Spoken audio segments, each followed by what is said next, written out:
coming through now? How's that? Okay. So I feel like karaoke. I work a lot in Taiwan and the Philippines, so I'm very used to this. I'll give you the chorus line later. Okay. Okay, well, my dancing's been banned by the Geneva Convention. So okay, my name is Paul Darcy. I'm from the Australian National University. Now, just a word of translation. I'm from New Zealand, so if you can't understand my English, just remember the one rule of New Zealand English. All vowels are the same. So there's only O. Okay. I'm going to talk today in relation to when I saw the conference theme, I thought this is wonderful because my colleague Zag, who's going to talk later from Micronesia, we've been working for about 4 or 5 years. I've been working with local people, particularly Tamatoa Bambridge over in Criob. I've got 2 propositions today that I'll be talking about. Firstly, we underestimate and understate and undervalue the strength of traditional culture in terms of management of the land. It either gets mythologized or it gets denigrated. What I'm going to show you is that the existing world food system, global food production, is incredibly inefficient. Really bad. And local production is actually far more efficient than we've ever thought. That is not a way of opting out of globalization, but it says to Pacific Islanders, you can have much more control over your food security through making choices. There's nothing to physically constrain you, and your crops are actually better climatically adapted to climate change than the world staples of things like rice and wheat. They're suffering more under climate change than our traditional foods.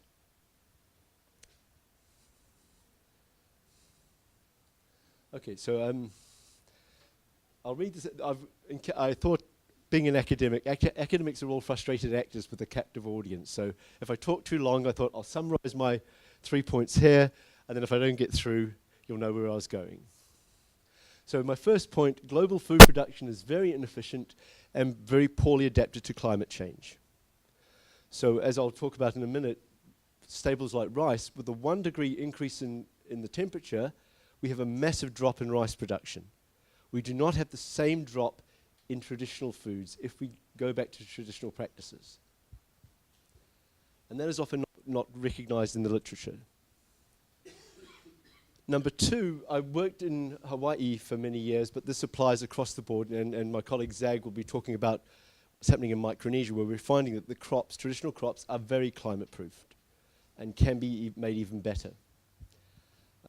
So modernized and modified Hawaiian, the Ahupua system, which is very similar to the Tahitian one. So from every tribal or every social group has territory from the mountains down to the edge of the lagoon. So an integrated system, farmed as an integrated system, is very, very efficient and very self-sufficient, even in times of drought, if you practice the measures that the elders used to practice. We're not saying get rid of use of imports and global food, but add more of your local food production. It lowers your costs so you can afford the imported food, and if there's fluctuations in the availability of that food, you have a reservoir locally. And in fact, I think in terms of selling this food on the world market, as I'll show a bit later in the talk, it's actually very efficient, very nutritious, and actually can compete in global markets. For example, taro, sweet potato, have a big market in Asia. We just simply haven't tapped into it. And there's a great deal of demand there for sweet potato, for example, which is a staple in Taiwan, where I've worked a lot. So southern Taiwan is the origin of all Pacific Islanders. So they're Austronesian speakers. Their language is very similar to Tahitian, and they still eat traditional foods that you would not feel uncomfortable if you traveled there in the south. You'd see the indigenous peoples eat exactly the same food as you eat here.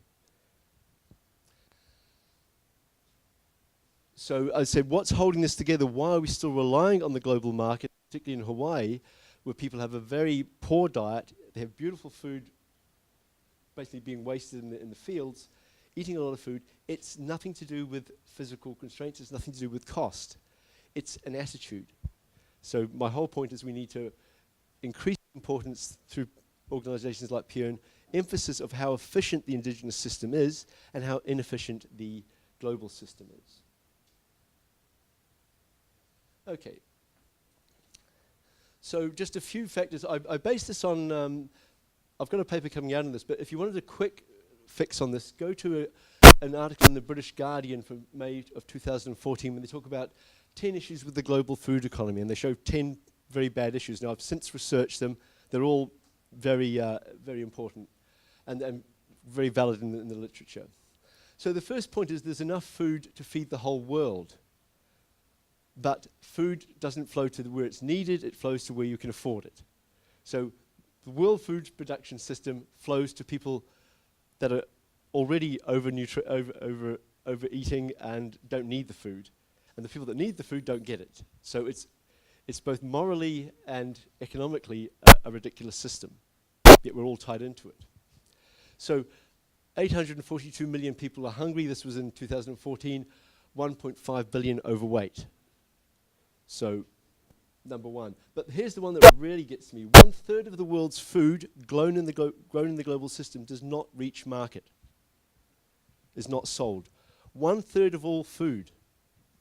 It either rots in the fields, it's wasted in storage, it doesn't get to the market, or if it sits on the shelves, and I know in Australia, with supermarket food, 1/3 of that food in your supermarket, if you're working in a super, 1/3 of that food is never eaten, it's thrown out. It goes past its use-by date and they give it as pig feed.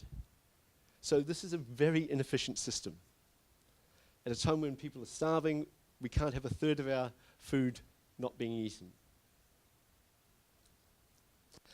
There are also other inequalities as well, and the Pacific is always being told to increase the export-led recovery is the best way for economies to go forward. Export into the global sector. We operate from a disadvantage, not just being small and remote from markets, but the whole system is, I think, deeply corrupt. So farmers only get a small amount of the retail value, something like 5% of the sale price of a vegetable in the market, in the supermarket. Only 5% goes to the farmer. 95% goes to middlemen. And that's true in any supermarket in the world. My figures are largely based on the US because I was doing the paper on Hawaii, but that's same in Australia as well. And basically, developed nations operate at a disadvantage. Those advocating for free trade, like the US and Europeans, actually subsidize their food production. So the government pays to make food cheaper. Yet we in the developing world, in the Pacific, are not allowed to have subsidies. We're told that's a crime. We have to have more efficiencies. So it's a bit of a double standard there.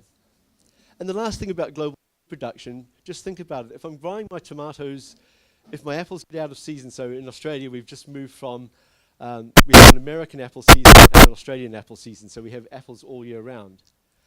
Sounds very efficient and very convenient, but add the shipping cost of bringing those apples and the carbon being pumped into the air to get that to market. It's very economically inefficient, and it enhances global warming. So the more you can grow local food, you cut out transport costs, you cut out global warming and your own costs. And lastly, as I said, it's now been shown that the great staples of the world, rice, coming in, imported rice and so on, there's going to be a 10% reduction in your yield with a 1% increase in the global temperature. We're becoming over-reliant on a smaller number of crops, and these crops are highly inefficient and highly susceptible to climate change, much more so than our traditional foods.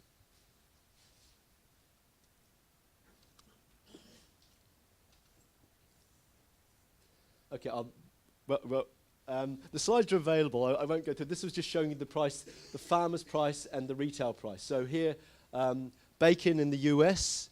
Everyone knows bacon. The farmer gets 40 cents per unit. It's sold for $3.23. So my figure is actually less than 5%. So we're being told the only way for our economies to improve and to become truly independent is to increase export under these terms. Now moving on to the second part of my talk, the efficiency of traditional food structures. So as I said, I used Hawaii. I think it's very relevant to Tahiti and High Islands of the Eastern Pacific because it's an identical system. Taro or dry crops, depending if you're windward or leeward. and you go from the mountains right down to the sea and have an integrated system controlled by local people. So this is irrigated kalo, in the Hawaiian term taro, irrigated taro fields down in the floodplain of Hawai'i, the northernmost island of the chain, inhabited island. Now the Ahopua system is integrated so that if any one crop fails, I have another 10 crops I can rely on. The other thing that the Hawaiians did, and Tahitians did, and Marquesans and everyone else, they had literally, in the case of Hawaii, hundreds of varieties of the same crop. So if anyone fails in a drought or fails in the system, you have another 100 and so to back up you. And we gave a talk, Zag gave a talk on taro a few weeks ago in Micronesia, and all the women who are the farmers in Micronesia were inundated them with questions saying, try this famine food, try this one works, this one doesn't. So there are literally, there's a repository there of hundreds of potential crops we can use in the area of climate change. The knowledge is still there, and it's proven that they work. What you do is you have a balance. So you don't use chemicals. The way you plant the crops is not random. The combinations of plants fends off insects and pests. So things like taro blight didn't happen in the traditional system because you had the mix of crops to prevent, rather than monocropping one crop, decreasing disease. And you also have a careful mix to so that the trees or the plants draw on different aspects of the soil. They don't exhaust the soil. So it's a fully integrated system with many, many options open to you if any one crop fails. And also fish farming was a huge thing as well. So you both modify the seacoast. Everyone says about, we work in low islands, Zach and I, the atolls. Everyone says, well, the sea's going to inundate the Pacific in 100 years, so therefore we may as well give up. Well, no, there are traditional forms of, if you like, water management. Fish farms, stone fish farming actually stops the inundation of the sea. So you can have increased fish production and, in the short term, decrease inundation from rising sea level of the centimetres we're talking about. Now, I see there was a very damaging report came out 2 days ago suggesting that we're going to fast track with climate change if we're not careful. That doesn't make me pessimistic about this. It just says we have to put this in place faster. Just to compare rice with taro, just as a comparison. So the Hawaiian diet now is largely based on rice, cheap imported rice, but taro is a much more efficient crop. So even in optimum conditions, so best conditions for rice, best conditions for taro, taro production is much higher than rice. So rice, 7,500 pounds per acre, rice production in good conditions, 8,010 in optimum conditions for taro. Fish ponds were yielding something like up to 365 kilograms per acre renewable fish. So you've got your protein and your carbohydrates, and the taro is also a vegetable food as well, the leaf and so on. So you have an integrated system that's much more efficient than anything the global production system produces. Here's, you see the person here, so the slide's a bit small, but this is so there's the old version of taro. Here's where they're doing hybrid mixes based on the old traditional forms. And so this is a crop grown planted at the same time. This is double the height of that crop there. So going back to the past, looking at the traditional crops and mixing them and intermixing them, you can get high production. Nutrition-wise, so this is energy, protein, a variety of vitamins, calcium, iron, niacin. So important things for human daily consumption. I won't go into detail, but just to do comparison here. Here's white rice, not particularly nutritious. 9% protein, 9% niacin is at best. Here's taro, the root, double or triple what rice gives you. So we can produce more taro on the same amount of land, and it's much more nutritious for the body. This is just the root. the leaf as well is also nutritional, much more nutritional than. So if you combine the root and the leaf compared to rice, you can have 4 times the nutrition for the human body per hectare than you can have from rice.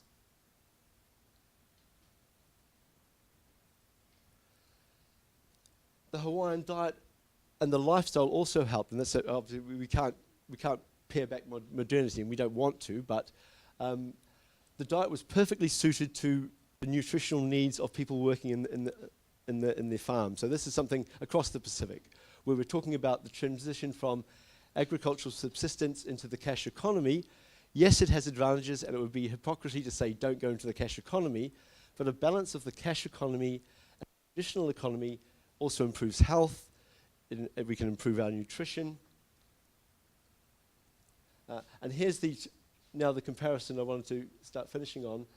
The Hawaiian traditional diet as opposed to the Hawaii and American state now. So these figures are actually produced by Hawaiians. So traditional diet of taro, fish, and other vegetables, 18% fat as opposed to 40% in the modern diet. And this modern American diet is not far, we're better in the South Pacific, but it's not far off what we're eating in urban sectors across the Pacific. 12% protein as opposed to 15%, so a bit lower in protein. 70% carbohydrates, 45%. So I won't go into the mix of that. There's people more scientifically qualified than me, but basically that diet is pretty good just for that alone, let alone the fact that it outproduces rice, and it's more wide-ranging. So just to finish up then, why then are Hawaiians eating bad food rather than good food? And this comes to the point of the whole conference, I think, to me. Well, and partly there are people that have lost their sovereignty. So there's now a massive resurgence there, but basically Hawaiians exist within the US political system. Without land and sovereignty, land confiscation, a lot of people don't grow their own food. And ironically, it can cost a lot to buy taro in a supermarket than to grow it locally. And particularly the junk food trade, another thing I didn't talk about in the global food system, junk food, McDonald's, only arose in the 1970s. And it's a byproduct of globalization. So Americans are producing masses of corn. Corn is very low nutrition, very easy to grow. The corn starch and the corn syrup was about 40% of the byproduct, and they had no market for it. So what they started doing was feeding it to cattle, but also soft drinks. American soft drinks were basically cornstarch and corn syrup. So basically our junk food diet is a result of globalization, where we overemphasize one crop over others, and we had to use the byproduct to sell that. It became sweet, either sweet drinks or fatty foods. So why is it happening in the independent Pacific then? Well, there's still the myth of globalization. We're all told, as I've said, all our leaders, political leaders tell us the way to improve Pacific economies is an export-led economy, engage with the global system. But also lost knowledge and devalued prestige of the old ways. Now, this lost knowledge I put with quotation marks. It's not lost, it's still there. Everywhere I travel in the Pacific, it is known. But the old people tell me the same thing. The young ones don't want to know it anymore. But it is there, and it's being used. And as we saw this just 2 weeks ago in Pohnpei in Micronesia, massive knowledge. The inventory is still known. And the hope for the future is, well, this conference epitomizes it. We're saying local knowledge, local production, and there's a rising tide against globalization we've seen, particularly in the last 3 to 4 years. The rise of NGOs, the rise of alternatives. We're not rejecting globalization, but saying there should be more celebration of local ways, more local empowerment. And just to finish with to tie this into a local knowledge, this paper was inspired by this man, Papa Mape, a fisherman from Outer Morea. In 2014, we nominated him for an international award for conservation, and he won it. So he was flown to Taiwan. And I'll never forget being on the beach with the Amis people, who are an Austronesian people, Papa Mape sitting on the beach asking where Tahiti was and Morea was. So he traveled back to his homeland to win this international award for conservation.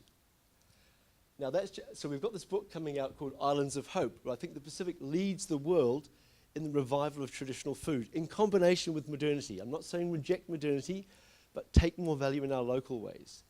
This was recognized internationally, his work on marine conservation, but the other winner was a local indigenous person who was working on food conservation. And so this book will be coming out in about early next year. It figures indigenous peoples from Taiwan right across to Ecuador and every part of the Pacific. And we've dedicated it to Papa Mape with the permission of his family.